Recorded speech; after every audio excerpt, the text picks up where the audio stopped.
Hi everyone and welcome. Today we are going to unravel a common point of confusion in statistics, Bessel's correction. But before we dive into this concept, let's start with the basics of what we are trying to do in statistics. Imagine you wanna know the average height of every single tree in the Amazon rainforest. So, the every tree in the Amazon rainforest is our population data, which is denoted by capital letter N.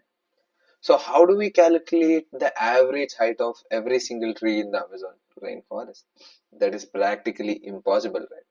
What we do is draw a chunk of data, draw a subset of the population data, draw a few thousand of the trees present in the Amazon rainforest, which is nothing but a sample data, which is denoted by small letter n.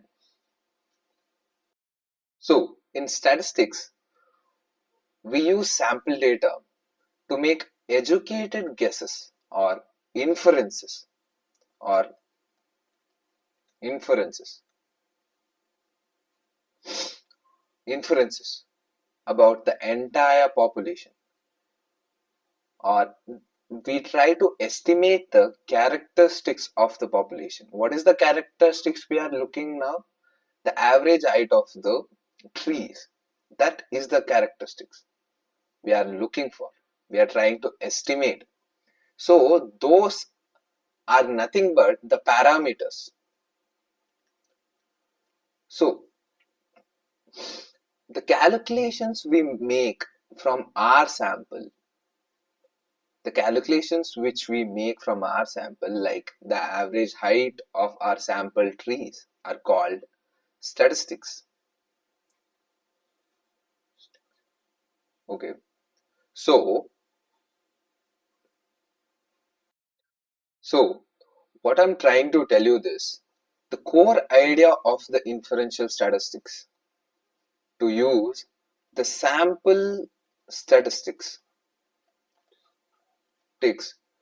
to estimate the population parameters. Population parameters. What are these population parameters? Let's start with something similar. Mean, which is denoted by mu, which is Greek letter. So mean is nothing but the average of all the data points, right? We have population mean and the sample mean. We have population mean. The population mean is denoted by mu, and which is the average of the all population data points, average of all the population data points. So we have sample mean.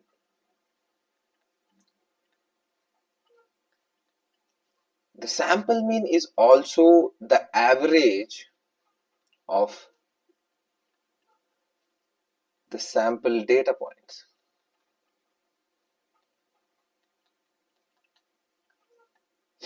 So the population means formula goes like this: summation of data points from 1 to n, xi divided by the total number of the data points. This is the population mean, and the sample mean is denoted by x bar. The formula will be similar: data points from 1, xi divided by total number of n, small letter n. I hope everyone knows about mean. The next one is variance. So what is variance? So the variance measure how the data is spread. I'll take a plot and I'll explain you guys what is variance, and this is our mu. This is our mu, and let's assume these are all the data points. So the variance measures how the data is being spread among the plot. So the higher or the farther the data points are spreaded out, the more data is spreaded out, the higher the variance. Basically, these are all the outliers. We don't want outliers, right? It will mess up our model or something. So the closer the data points are to the mean, is the lesser the variance. This is what the variance concept means, right? So we have population variance,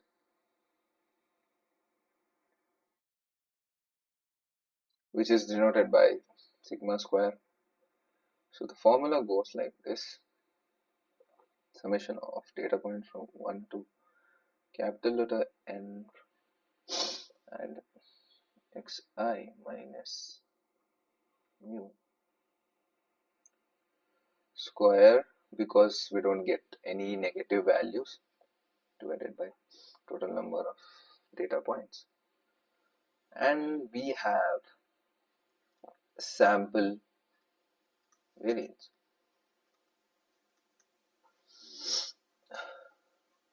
So the formula, we have two types of saying this. We have bias estimator and unbiased estimator.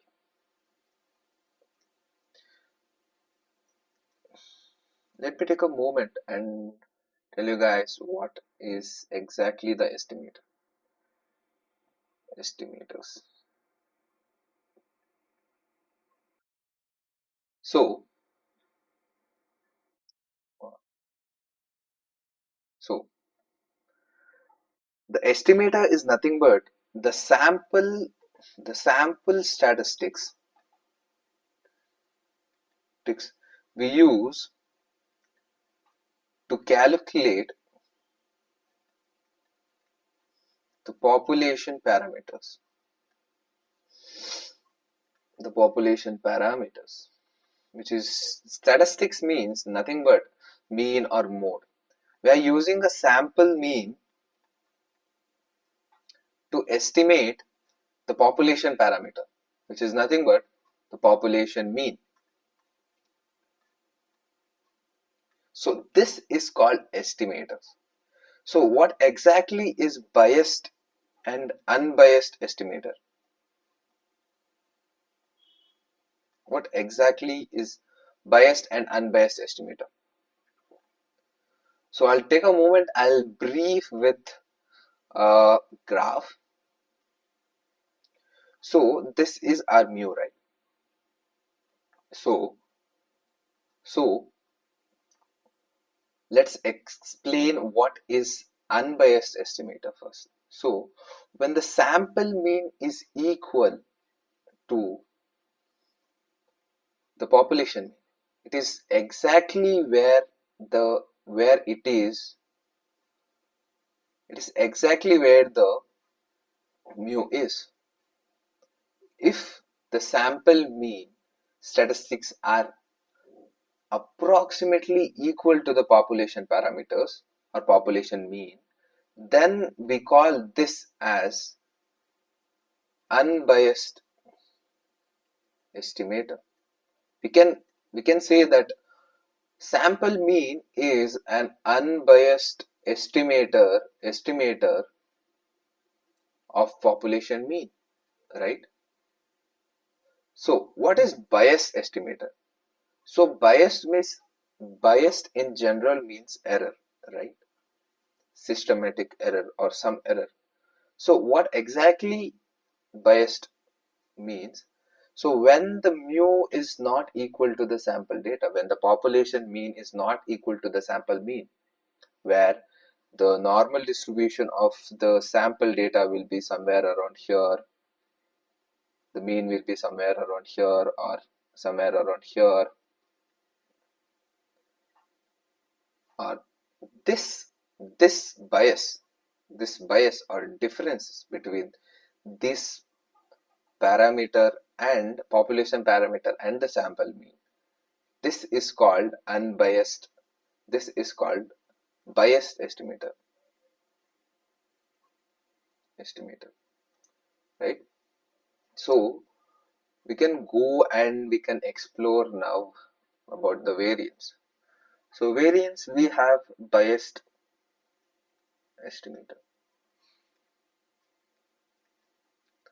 so which is denoted by S square, and the formula goes like this: data points from summation of data points from 1 to small letter n and xi minus mean is denoted by x bar square, because we don't end up with negative values, divided by the total number of the data points. This is a formula. So here, so but in this formula has a problem.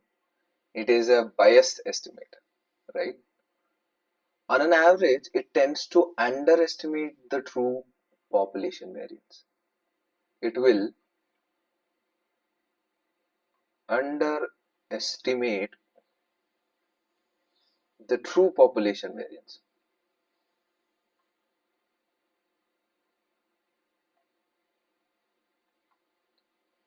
So what exactly this underestimate means? What is the exact problem with this bias estimator? We're gonna learn with a number line. So imagine this is our number line and this is our mu. So mu, and these are all my data points, right? These are all my data points. These are all my data points. Okay. We'll assume that I am taking this as an sample. I'm taking these 4 data points as a sample. So if I calculate the mean for this sample, it will be somewhere around here. Obviously the mean will be the mean will be in the exact center of the sample, right? So when we compare this with the true population mean, it is way more lesser. The sample mean is way more lesser than the true population mean, right? What is this? This is exactly in bias. So in generally, what we can say is this is underestimating the population variance. How it is exactly underestimating the population variance? So when we use this x bar sample mean to calculate the true population variance or the sample variance, to calculate the sample variance using a bias estimator. So what exactly the variance means? The distance or the difference between the squared distance between the mean and the data point, right? This is the distance. Obviously this is very small. Obviously this is very small. So our variance will be smaller, very smaller, or in the other words, it is underestimated. The true population variance is underestimated. So the variance will be somewhere around here, and the true population variance is somewhere around here. So this is the exact problem when we use n. When we don't use n, that's where the unbiased estimator comes into the play. That is called unbiased estimator or basis correction, or basis correction.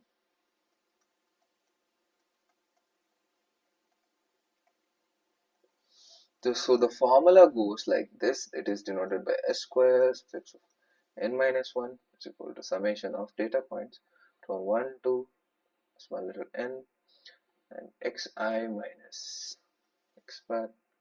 Here, in the place of n, we are placing n minus 1. What exactly this n minus 1 is? So this is nothing but degree of freedom. So I'll take a moment and explain what is degree of freedom. So let's assume uh, there is a 5 number of values and we know the exact mean value or an average of that sample data. So I'll let you pick 4 number of values. First 4 number of values. You say 8 plus 8 plus 3 plus 4, and the next one, this is 23. The sum of these 4 numbers are 23. The next one, to get the average of 5, we have to get the number as 25, right? It has to be 25. 25 divided by 5 is 5. So it has to be 2, right? It has to be 2. It has to be 2. It is like a non-negotiable thing, where this is n minus 1. These scores collectively called n minus 1. So when I spread the contribution among the scores, when I spread the contribution, when I spread the contribution to this is called like sum of squared deviation. When I spread the contribution of these scores to the sum of squared deviation is n minus 1, because 2 has not added any new information. The 2 is not added any type of the information.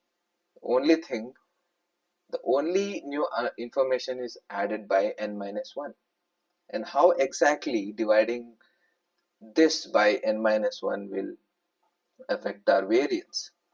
So when we divide this, a slightly smaller number will get a slightly larger variance, which is approximately equal to the true variance, which is approximately equal to the true variance, which does not cause any underestimation or overestimation. So it will be approximately equal to the true variance. So this is very important when we are making inferences in inferential statistics, and we are considering some confidence interval, and this is very important. Even though a small tweak, how beautiful it is, even though a small tweak can make a big difference, right? So this is the basis correction. Thank you.